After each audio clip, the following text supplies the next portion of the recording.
आजच्या सभेच्या अध्यक्षा लोकप्रिय खासदार फौजिया खान ताई, राष्ट्रवादीचे प्रदेशचे आमचे सरचिटणीस, या जिल्ह्याचे प्रमुख ज्येष्ठ नेते बसवराज पाटील नागराळकर साहेब, माजी आमदार रोहिदास चव्हाणजी, आपल्या जिल्ह्याचे जिल्हाध्यक्ष संजय शेट्टे, जिल्हा प्रमुख शिवसेनेचे बालाजी रेड्डी, लातूर शहर जिल्हाध्यक्ष राजा मनियार, कार्याध्यक्ष बापूसाहेब पाटील, आशाताई भिसे, निळकंठ मिरकाले,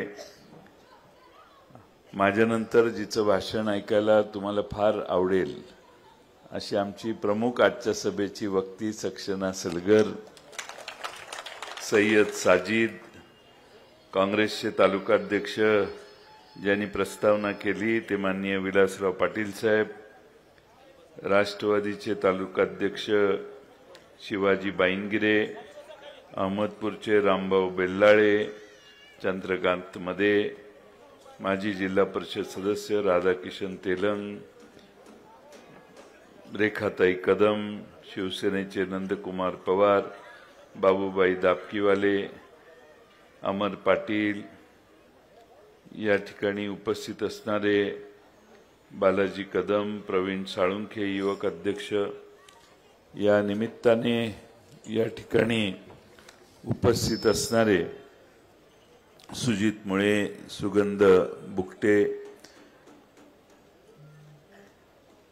शिवसेना शहर प्रमुख, त्याचबरोबर जाबवळचे सरपंच भागवंतराव कुसंगे, अंगदजी पवार, भुजंग अर्जुने, तालुका सामाजिक न्याय विभागाचे अध्यक्ष, त्याचबरोबर आर.डी. शेळके माजी सभापती, या निमित्तानं उपस्थित असणारे साजिदभाई लखनगावे, रशीदभाई शेख, साजिदभाई सय्यद, त्याचबरोबर शहर अध्यक्ष शरद पवार पक्षाचे बाबूभाई दापकेवाले, स्नेहाताई मोटे, पप्पूबाई शेख, या निमित्तानं उपस्थित असणारे सर्वच मान्यवर, प्रशांत घार युवक जिल्हा अध्यक्ष, त्याचबरोबर ॲडव्होकेट NP पाटील, या निमित्तानं उपस्थित असणारे सर्वच मान्यवर आणि बंधू भगिनींनो, आज आपल्या सर्वांना या ठिकाणी विनायकराव पाटील यांच्या प्रचारासाठी झालेल्या सभेत होत असणाऱ्या सभेत मुद्दामून दुपारच्या वेळी आपल्याला ही सभा मिळालेली आहे, कारण आपल्या सगळ्यांची परीक्षा बघायची होती की दुपारची एवढी उन्हाची वेळ आहे आणि एवढ्या प्रचंड मोठ्या संख्येनं तुम्ही उपस्थित राहताय, हे बघून मला खात्री आली आहे की विनायकराव पाटलांचा विजय 100% पक्का आहे. आज आपल्या सर्वांना उद्याच्या विधानसभेत 20 नोव्हेंबरला मतदान करत असताना महाराष्ट्रामध्ये अलीकडच्या काळामध्ये आपला राष्ट्रवादी काँग्रेस पक्ष आणि शिवसेना पक्ष हे दोन्ही पक्ष फोडण्याचं काम ज्यांनी केलं त्यांना तर शिक्षा करायचीच आहे, पण हे पक्ष फुटताना जे फुटले आणि ज्यांनी शरद पवार साहेबांची गद्दारी केली त्यांना शिक्षा देणं हे सगळ्यात मोठं काम आहे. आता शिक्षा नाही केली तर महाराष्ट्राच्या राजकारणाचा खेळखंडोबा होईल आणि रोज एका बाजूनं निवडून यायचं, दुसऱ्या बाजूत सामील व्हायचं आणि पुढची निवडणूक तिसऱ्या बाजूत करायची अशी सवय महाराष्ट्राला लागेल. आणि म्हणून आपल्या सगळ्यांच्या हातात आहे, ही सवय महाराष्ट्रातली बंद करायची असेल तर तुम्ही सगळ्यांनी तुतारी वाजणाऱ्या माणसाच्या मागे उभा राहायला पाहिजे. खरं म्हणजे ज्यांना आपण निवडून देतो त्यांच्याकडून काही ना काही अपेक्षा आपल्या असतात, पण या मतदारसंघात ज्यांना आपण निवडून दिलं त्यांनी दुर्दैवाने जनतेची फसवणूक केली पवार साहेबांची फसवणूक केली, महाराष्ट्राची फसवणूक केली. सत्ता येते आणि जाते, पण असा फुटीरवाद आणि पक्षबदलूपणा एकदा लोकांच्या लक्षात आला की पुन्हा माणसं त्याच्यावर विश्वास ठेवत नाहीत. आज मित्रांनो, महाराष्ट्रातली जनता वेगवेगळ्या प्रश्नाला तोंड देते. पहिला प्रश्न आहे महागाई. आमच्या आया बहिणी या ठिकाणी बसलेल्या आहेत.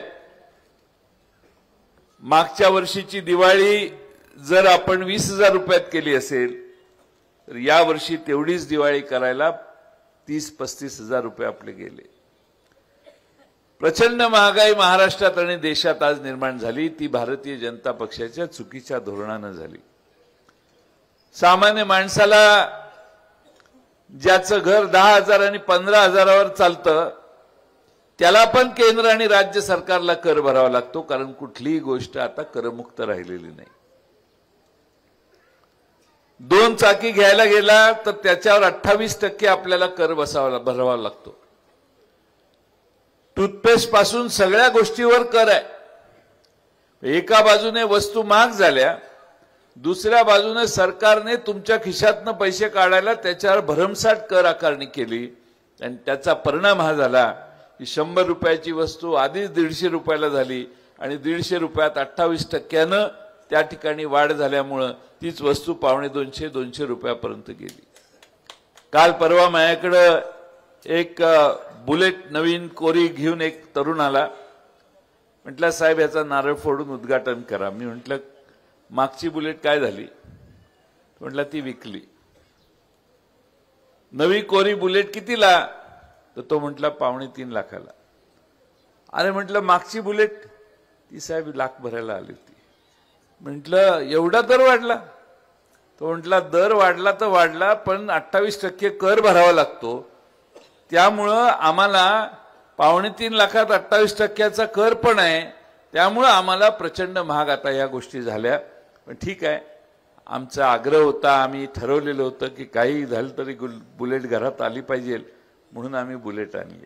वा म्हटलं. पण याच्या उलट आपल्या विलासराव पाटलांनी, तालुका अध्यक्षांनी राष्ट्रीय काँग्रेसच्या हेलिकॉप्टर विकत घ्यायचं ठरवलं तरचा प्रश्न आहे. ते घेतील, तुम्ही काय हसू नका. एवढं काय, आता चहा घेऊन आलोय मी त्यांच्याकडून. त्यामुळं मला त्यांचं नाव घ्यावं असं वाटलं, कारण हेलिकॉप्टर जर ते घ्यायला गेले बाजारात तर त्यांना 5%च कर भरावा लागेल. श्रीमंत माणसं एखादी मोठी गोष्ट खरेदी करायला गेली तर 5% कर भरतात. आमच्या गरिबांची पोरं 2 चाकी खरेदी करायला गेली तर 28% कर भरावा लागतो, 24% कर भरावा लागतो. तुमच्या चपलेवर यांनी कर बसवलाय, कपड्यावर कर बसवलाय, साडीवर कर बसवलाय, टोपीवर कर बसवलाय. तुम्ही बाजारात आज जाऊन ह्या विनायक मद्रेवाल दुकान इथं ह्याला दुकान मालकाला काही मागितलं तर तो करासहित तुम्हाला ते कापड विकतो. इथल्या कुठल्याही ह्याच्यात जावा, कुठल्याही राम बंधू प्रसाद ट्रेडिंग कंपनी, प्रत्येक गोष्टीवर कर आहे की नाही कर? पूर्वी जरा निवांत होतं. आता ह्यांची कर ते जीएसटीचे रिटर्न भरता भरता घायला येतात हे सगळे बिचारे दुकानदार. आणि ह्या कायद्यामध्ये प्रोव्हिजन अशी आहे की अटक होऊ शकते. त्यामुळं दहशत निर्माण करायची आणि लोकांच्याकडून कराचा भरणा करून घ्यायचा, ही वेगळी नीती भारतामध्ये जीएसटीचा कायदा आल्यापासून सुरू झालेली आहे. पण आपण खाली बोलून सगळे कर भरतो, हे पण तिकडं सरकारला कर आपल्या वतीनं भरतात. आणि म्हणून माझी आपणाला विनंती आहे की सरकारने महागाई निर्माण केलेली आहे, हे पहिल्यांदा तुम्ही लक्षात घ्या. दुसरा महत्वाचा मुद्दा म्हणजे जशी कर आणि महागाई एका बाजूला आहे तशी बेरोजगारी पण आपल्या माथ्यावर यांनी लादलेली आहे. ही यासाठी लादलेली आहे की महाराष्ट्रामधून 17 उद्योग परराज्यात गेले. आपल्या भारतात जेवढे उद्योग येतात ते जास्तीत जास्त पूर्वी महाराष्ट्रात यायचे. आता महाराष्ट्रात उद्योग येतो म्हटल्यावर त्याच्या मागे अमित शहा आणि नरेंद्र मोदी लागतात आणि त्यांना गुजरातला घेऊन जातात. राज्याचे मुख्यमंत्री तोंडातनं ब्र काढत नाहीत. 2 उपमुख्यमंत्री तर ज्या खाली माना घालून बसले ते मान वर पण करत नाही, कारण मोदी साहेबांना कोण बोलणार. राज्याच्या मुख्यमंत्री आणि दुसऱ्या बाजूने दुसरे एक उपमुख्यमंत्री यांच्या डोक्यावर तर टांगती तलवार आहे. आमची त्यांच्याकडून काही अपेक्षा नाहीये. पण आज महाराष्ट्रामध्ये महाराष्ट्राचं नुकसान यांच्या राज्यकर्त्यांच्या आपल्या राज्यकर्त्यांमुळे होतंय. एक फॉक्सकॉन नावाचा प्रकल्प आहे आपल्या महाराष्ट्रात येणार होता. तळेगावला 1.5 लाख पोरांना नोकऱ्या लागल्या असत्या, 2-4 लाख लोकांचं भलं झालं असतं. अप्रत्यक्ष त्यातनं फायदा झाल्यानंतर तो प्रकल्प गुजरातला गेला. टाटा एअरबस प्रकल्प महाराष्ट्रात येणारा तो तिकडे गुजरातला गेला. आता गेला म्हटल्यावर त्याचं उद्घाटन पण मागच्या आठवड्यात 2 आठवड्यापूर्वी नरेंद्र मोदींनी केलं. टाटा आपली पुण्यातली कंपनी, एअरबस तिकडची फ्रान्सची का कुठली कंपनी, त्या दोघांचं कोलॅबोरेशन करून विमान करायची काहीतरी यंत्रणा उभी करतायत. 21,000 कोटी रुपयाची गुंतवणूक असेल. 5-7 हजार लोकांना नोकऱ्या मिळणार होत्या. ते सगळा प्रकल्प तिकडे गेला. मागच्या 2 आठवड्यापूर्वी नरेंद्र मोदी साहेबांनी त्याचं उद्घाटन केलं. भूमिपूजन नाही, संपला विषय, काम चालू पण झालं. म्हणजे महाराष्ट्रामध्ये जे येतात ते तिकडे घेऊन चालले आहेत. हे अनेक महाराष्ट्रातली मुंबईतली कार्यालय ह्यांनी गुजरातमध्ये वळवली. जी कार्यालय अनेक वर्ष देशाच्या स्वातंत्र्यापासून मुंबईत होती, ब्रिटिशांच्या वेळेपासून मुंबईत होती, ती पण कार्यालय काही तिकडे गेली. ही यांनी महाराष्ट्राच्या लुटीची कहाणी जर लिहून काढली तर तुम्हाला मोठी तक्ता मिळेल, मोठा यादी मिळेल की महाराष्ट्र यांनी कसा हळूहळू खाली आणला. मी विधानसभेत विचारलं मुख्यमंत्र्यांना, अहो सगळं चाललंय आपलं, कसं काहीतरी मार्ग काढा. मुख्यमंत्री म्हटले, जयंतराव तुम्ही काही काळजी करू नका. कालच मी नरेंद्र मोदी साहेबांना भेटून आलेलो आहे. पंतप्रधानांनी मला सांगितलंय की ह्याच्यापेक्षा मोठा प्रकल्प मी तुम्हाला देतो. मी म्हटलं हे काय? ते म्हटले ह्याच्यापेक्षा मोठा प्रकल्प तुम्हाला देतो असं मला मोदी साहेबांनी सांगितलंय. जयंतराव मोदी साहेबांचा शब्द आहे, तुम्ही काही चिंता करू नका. आता एकनाथ शिंदे साहेबांची टाइम संपली. अमित शहा सगळीकडे सांगतायत पुढचा नेता आमचा देवेंद्र फडणवीस. त्यामुळे एकनाथ शिंदेचा टाइम संपलेला आहे. आणि त्यावेळी मोदी साहेबांच्या बद्दल एकनाथ शिंदे सारखं असं करत होते ते आज मला कळलं, त्यावेळी नाही कळलं. नरेंद्र पाटील हे असं म्हणजे हे दिल्लीला गेले, नरेंद्र मोदींनी यांना झापलं असेल. त्यामुळे महाराष्ट्राच्या विधानसभेत त्यांनी येऊन सांगितलं ह्याच्यापेक्षा मोठा प्रकल्प म्हणजे काय, तर भोपळा. आपल्याला भोपळा मिळाला. एक प्रकल्प मोठा यांना महाराष्ट्रात आणता आला नाही. डावोसला गेले आणि डावोसला त्यांनी मुक्काम केला. तिकडनं घोषणा केली एवढे लाखो कोटी रुपयाचे गुंतवणूक आमच्या महाराष्ट्रात येणार आहे. आम्हालाही आश्चर्य वाटलं, तसं काय आलं नाही. पण हे मागे आले. मागणं त्या हॉटेलनं बिल पाठवलं, ओ साहेब आमचे पैसे तर द्या.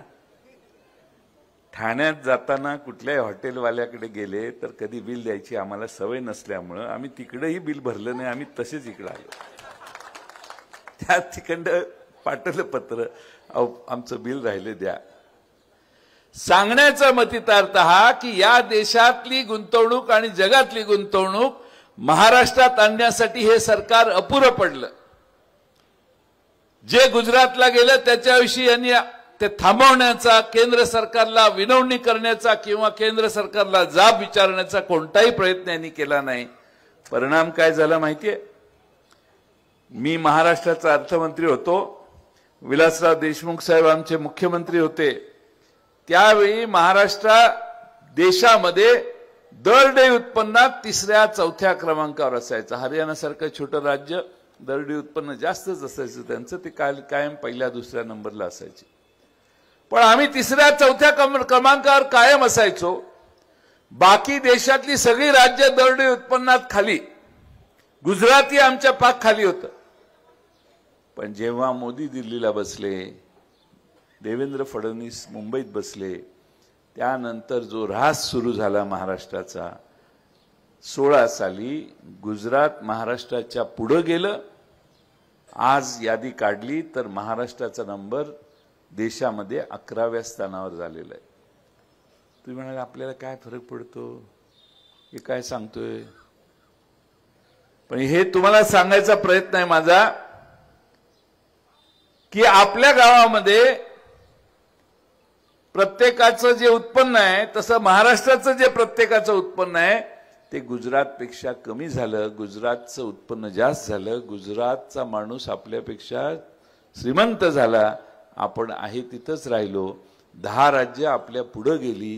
ही शोकांतिका भारतीय जनता पक्षाच्या राजनीतीमुळे आणि अर्थनीतीमुळे महाराष्ट्राची झाली.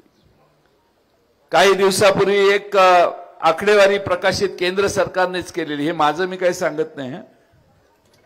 केंद्र सरकारने आकडेवारी केली की महाराष्ट्राचं जे सकल देशाचं जे सकल उत्पन्न आहे त्यात महाराष्ट्राचा वाटा 15% असायचा. पहिलं वर्ष हे आहे की 15%वरून आम्ही 13%वर खाली घसरलो. म्हणजे देशाच्या उत्पन्नात आमचा हिस्सा आता 13% राहिला. याचा अर्थ 2% आपण कमी. साधारणपणाने काही लाख कोटी रुपयाचं उत्पन्न आम्ही या देशात भर घालायला पाहिजे होती, ते काही लाख कोटी रुपयानं आम्ही कमी आलो. याचा अर्थ महाराष्ट्राची अधोगती व्हायला लागली आहे. आम्ही 15%वरून 16%वर 17%वर जायला पाहिजे होतो. हे उलटा रिव्हर्स घोटाळा या महाराष्ट्राचा यांच्या राज्यकर्त्यांनी आपल्या महाराष्ट्राच्या आणि देशाचं केलेलं आहे. एका बाजूने गुंतवणूकदार कमी आणि म्हणून महाराष्ट्रात बेरोजगारीचा दर एवढा वाढलेला आहे की बेरोजगार तरुणांची संख्या आज महाराष्ट्रात वाढली. एमपीएससीच्या परीक्षा देऊन देऊन महाराष्ट्रातली तरुण मुलं, हुशार मुलं कंटाळली. महाराष्ट्र सरकार भरती करत नाही. बाहेरून कॉन्ट्रॅक्टवर कामगार भरण्याची पद्धत या सरकारने सुरू केलेली आहे आणि म्हणून धड नोकऱ्याही नाहीत, धड उद्योग वाढत नाहीत. त्यामुळे नोकरी करण्याची कुठेही संधी आज महाराष्ट्रातल्या युवकांना मिळत नाही. ही आजची शोकांतिका या पिढीतल्या आमच्या तरुण मुलांच्या समोर निर्माण झालेली आहे. आणि म्हणून आपल्या सर्वांना माझी विनंती आहे की हे सरकार बदलण्याची गरज आहे. सरकार बदलल्याशिवाय आपल्याला दुसरा पर्याय नाही. आणि खास करून शेतीमालाच्या दरात तर आम्ही एवढे खाली गेलेलो आहे की 13 साली देवेंद्र फडणवीस साहेबांनी मोर्चा काढला आणि सांगितलं 6,000 रुपये सोयाबीनला मिळाले पाहिजे. आता मिळतात किती? मध्ये तर 3200-3300 रुपयावर दर होता सोयाबीनचा. आता 3400-3500 काय असेल. हातात साधारणपणाने उत्पादनाचा खर्च 6,000 आणि हातात आमच्या 3200 नाही तर 3500 नाही तर 3900 रुपये पडायला लागले. तर आपण कशाच्या जीवावर आपली शेती समृद्ध करणार हा पहिला प्रश्न आहे. आणि शेतकरी जगणार कसा हा आपल्या सगळ्यांच्या मतात महत्वाचा प्रश्न आहे. मधल्या काळामध्ये कापूस जरा वाढायला लागला.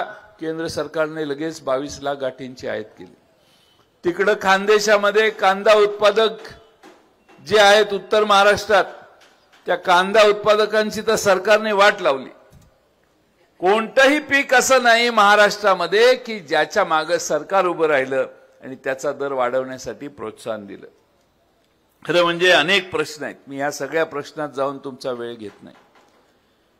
परंतु अहमदपूरला एमआयडीसी आहे, पण अहमदपूरच्या एमआयडीसीचा विकास नाही झाला.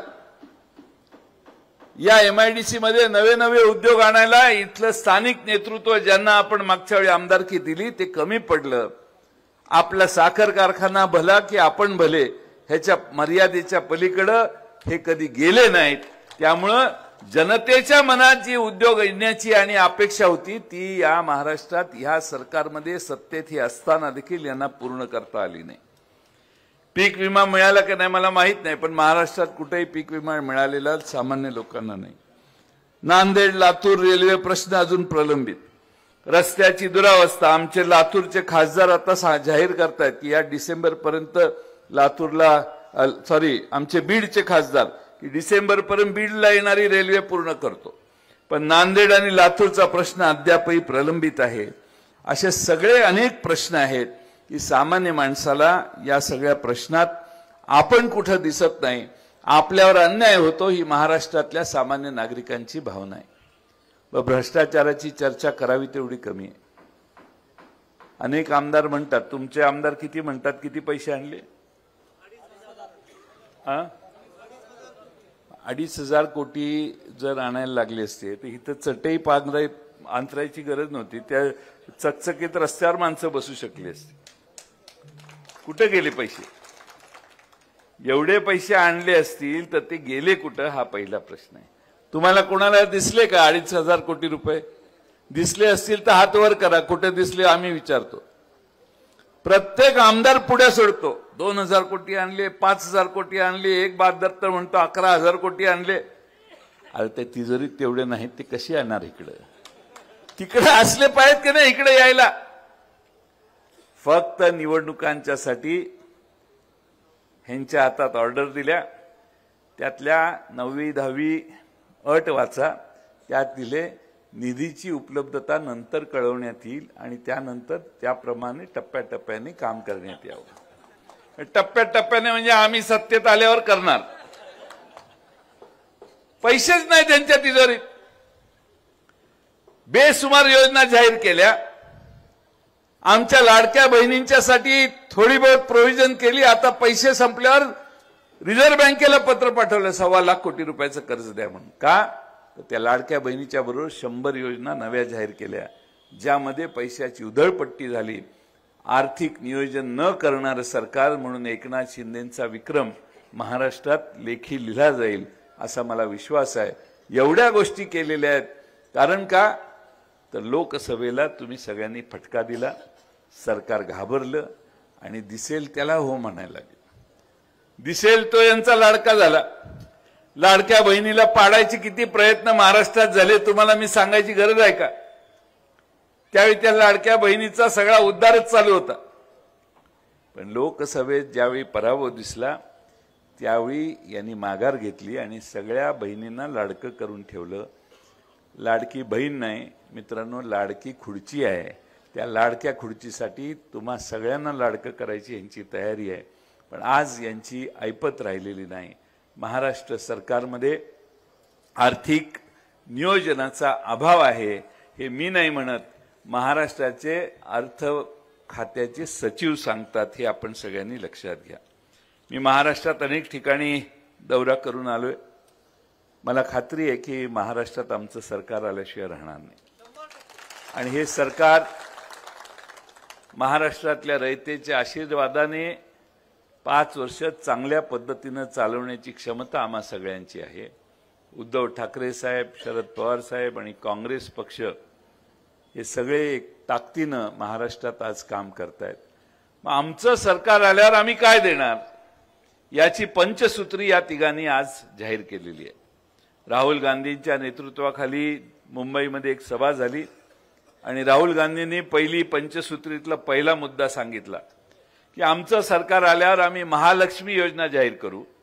महालक्ष्मी योजनेमध्ये महाराष्ट्रातल्या प्रत्येक भगिनीला 3,000 रुपये महिन्याला देण्याचं काम आमचं सरकार करेल. जेवढे म्हणून पुरुष आहेत त्यांच्यासाठी बातमी सांगतो. तुमची पत्नी माहेरी निघाली, तुमची बहीण निघाली सासरी, तुमची आई कुठं प्रवासाला गेली तर महाराष्ट्रातला एसटीचा कंडक्टर तुमच्या महाराष्ट्रातल्या सगळ्या भगिनींच्याकडून कधीही आता तिकीट मागणार नाही. महाराष्ट्रात महिलांना प्रवास मोफत ही घोषणा महाविकास आघाडीने जाहीरनाम्यात केलेली आहे. महाराष्ट्रातल्या शेतकऱ्यांना उद्धव ठाकरे साहेब ज्यावेळी मुख्यमंत्री झाले त्यावेळी आपल्या महाविकास आघाडीच्या सरकारने कर्जमाफी दिली. पण तरी 2 लाखाच्या वर जे कर्जमाफी अपेक्षित आहे त्यांचं काय हा प्रश्न आहे. आणि म्हणून महाविकास आघाडीने आता निर्णय केलाय की सत्तेत आल्यानंतर पहिली भूमिका आम्ही घेऊ की महाराष्ट्रातल्या शेतकऱ्यांना कर्जमाफी देण्याचं काम आम्ही करू. त्यामुळे महाराष्ट्रातल्या शेतकऱ्यांना कर्जमाफी देत असताना महाराष्ट्रातल्या शेतकऱ्याच्या समोरचे हे सगळे प्रश्न सुटावेत हीच आमच्या सरकारची भूमिका असेल. आणि ती करत असताना मला खात्री आहे की आपण सगळ्यांनी पूर्ण ताकदीनं महाविकास आघाडीला जर आशीर्वाद दिला ह्या सगळ्या गोष्टी आपण करू शकू. बोलण्यासारख्या अनेक विषय आहेत, पण आमची मुलं एमपीएससीच्या ऐवजी कॉन्ट्रॅक्टवर जाऊन कुठेतरी काम करत असतात. महाराष्ट्रातल्या सगळ्या भरत्या एमपीएससीच्या माध्यमातून करू, एमपीएससीची क्षमता वाढवू आणि एमपीएससीच्या मार्फतच महाराष्ट्रातल्या सरकारी नोकऱ्यासाठी मुलांची भरती करू. कुठल्याही खासगी कंपनीकडे ही व्यवस्था जाणार नाही याची काळजी आम्ही सरकारच्या मार्फत घेऊ. जाहीरनामा प्रकाशित झालाय, आपण तो वाचला तर अनेक मुद्दे आपल्या सगळ्यांच्या लक्षात येतील. पण विनायकराव पाटील साहेबांच्या उमेदवारीच्या मागे तुम्ही सगळ्यांनी आशीर्वाद उभा करावा ही माझी आपणा सगळ्यांना कळकळीची विनंती आहे. अनेक कारणं आहेत, ती सगळी कारणं मी तुम्हाला सांगितली तर वेळ बराच जाईल, पण एकच कारण तुम्हाला सांगतो. छत्रपती शिवाजी महाराज हे आपल्या सगळ्यांचं दैवत.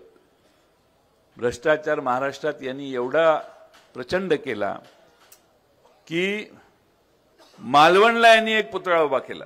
छत्रपती शिवाजी महाराजांचा मोदी साहेबांनी उद्घाटित केला. 8 महिन्यात शिवाजी महाराजांचा पुतळा कोसळला.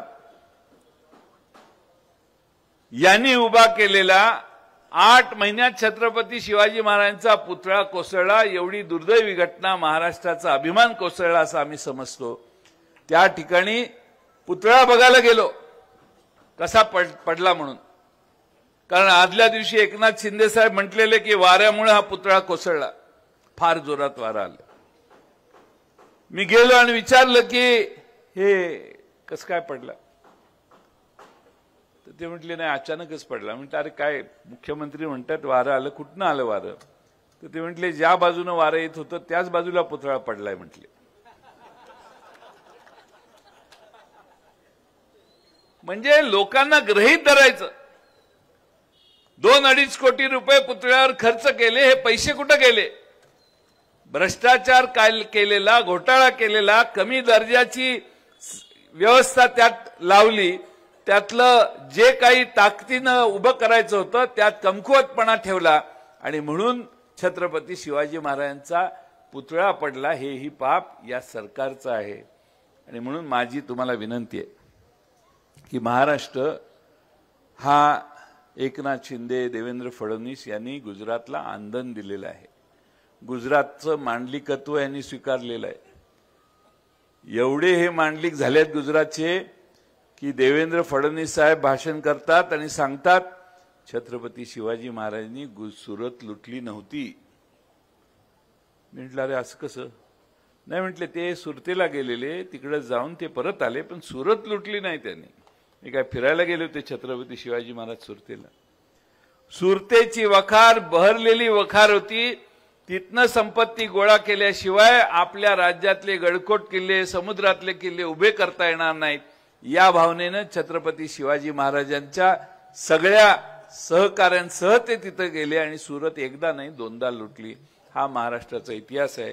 पण अमित शहांना राग येईल म्हणून देवेंद्र फडणवीस म्हणतात सुरत लुटली नाही आम्ही बाबा 400 वर्षापूर्वी. किती आपण त्यांच्या पायावर जाऊन पडायचं याचा विचार महाराष्ट्रातल्या मराठी स्वाभिमानी लोकांनी केला पाहिजे. मराठी माणसांनी आमचा जो अधोगती व्हायला लागली आहे जोरात गुजरातच्या तुलनेनं, याचाही अभ्यास केला पाहिजे. आणि हे सगळं जर वाचवायचं असेल तर आपल्याला कुठल्याही परिस्थितीत विनायकराव पाटलांना पुन्हा एकदा विधानसभेवर निवडून द्यायचंय. आपण सगळ्यांनी जरा जोर केला पाहिजे. विजय फार जवळ आलेला आहे, पण 5-6 दिवस राहिलेले. आदरणीय शरद पवार साहेबही इथे येणार होते.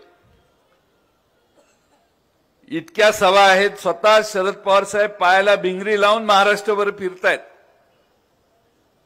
आणि आता ज्या काठावरच्या जागा आहेत तिथं जायचा प्रयत्न करतायत. ही जागा विजय झालेली आहे असं साहेब म्हणतायत. त्यामुळे साहेबांनी मला सांगितलं जयंती निवडून येणारी जागा आहे, काय आम्ही कुठं जाऊ, आम्ही कुठं जातोय? तर मी विनायकराव पाटलांना म्हटलं मी येतो, साहेबांना जमलं तर साहेब येतील. पण साहेबच असं म्हणतायत की आपल्या यादीप्रमाणे अहमदपूरची जागा 100% विजयी होत असेल तर आपण दुसरीकडे कुठेतरी आपला वेळ घालवायचा प्रयत्न करू, जिथं गरज आहे तिथं. पण तरी विनायकराव पाटील साहेब म्हणतायत काही झालं तरी साहेब आले पाहिजेत. बसवराज पाटलांच्यावरती जबाबदारी मी सोडतो, त्यांनी जर काही मार्ग काढला तर. पण वेळ मित्रांनो फार कमी आहे. आता मी आधी का भाषण करतोय, फौजिया ताईंच्या आधी खरं बोलणं शेवटी मी बोललो असतो, पण मला अजून 5 सभा करायच्या. त्यामुळं वेळ कमी आहे. पवार साहेब एका बाजूने सभा करतायत, मी करतोय, सुप्रियाताई करतायत, आमचे खासदार अमोल कोल्हे साहेब करतायत, आता निलेश लंकेही थोडेसे बाहेर पडलेले आहेत. आम्ही सगळीकडे फिरण्याचा प्रयत्न करतोय. पण महाराष्ट्रामध्ये 86-87 जागा आपल्या राष्ट्रवादी शरदचंद्र पवार पक्षाने उभ्या केल्या आहेत. त्याचबरोबर काँग्रेस पक्षाच्या अनेक ठिकाणी आम्ही सगळे जातोय. शिवसेनेच्या अनेक ठिकाणी साहेब स्वतः, मी स्वतः जातोय. त्यामुळं एकंदर 120-130 सभा घेणं फक्त 12-15 दिवसात हे अशक्य आहे. आणि म्हणून थोडंसं मागं पुढं होतंय. तुम्ही कुठलाही गैरसमज करून घेऊ नका. साहेबांचा निरोप घेऊन मुद्दामून मी आज या ठिकाणी आलोय. मला विश्वास आहे की उद्याच्या निवडणुकीत विनायकराव पाटलांना महाराष्ट्राच्या विधानसभेत घालवून गद्दारांना गाडण्याचं काम तुम्ही सगळ्यांनी करा. छत्रपती शिवाजी महाराजांनी गद्दारांना कधीही माफी केलेली नव्हती. आपल्या चाकूरकरांनी देखील गद्दारांना कधीही माफी करू नये एवढी माझी विनंती आहे. शिवराज पाटील साहेबांचा आणि आमचा अनेक वर्षापासून म्हणजे राजकारणाच्या सुरुवातीपासून त्यांचे माझे संबंध आहेत. आमच्या वडिलांचे त्यांचे फार चांगले संबंध होते आणि त्यामुळं त्यांची पुरोगामी विचाराची झालर या भागाला आहे. विलासराव देशमुखांनी देखील पुरोगामित्व कायम जपलं आणि म्हणून या 2 नेत्यांच्या पश्चात खास करून शिवराज पाटील तर आता कमी येतात इकडं, पण विलासराव देशमुख साहेबांच्या पश्चात या भागात पुरोगामित्व ठामपणाने इथली पुढची पिढी चालवते आहे हे दाखवण्याचं काम आपण सगळ्यांनी करावं. अमित देशमुख, दिलीप देशमुख हे देखील आपल्या सर्वांना आशीर्वाद देऊन मदत करतायत. त्यामुळं एकसंघपणाने राष्ट्रवादी काँग्रेस, शिवसेना आणि काँग्रेस पक्ष यांच्या या जिल्ह्यातल्या सगळ्या जागा निवडून आणण्याचं काम तुम्ही सगळ्यांनी करावं. जाताना शेवटचं माझं एक काम करा, जेवढे पुरुष आहेत त्यांच्यासाठी घरी जायचं. पहिल्यांदा इकडे तिकडे कुठे जायचं नाही, घरी जायचं आणि घरी गेल्यावर आपल्या बायकोच्या समोर जाऊन बसायचं आणि सांगायचं, बहीण असेल तर तिला बोलवा, आई असेल तर तिला बोलवा आणि सांगा तो दाढीवाला 1,500 रुपये देतोय, तो आज आलेला बाबा 3,000 द्यायला तयार आहे, आपण या बाजूने जायला काय आता हरकत नाही. हात वर करा. कराल ना माझं एवढं काम? एक काम करा,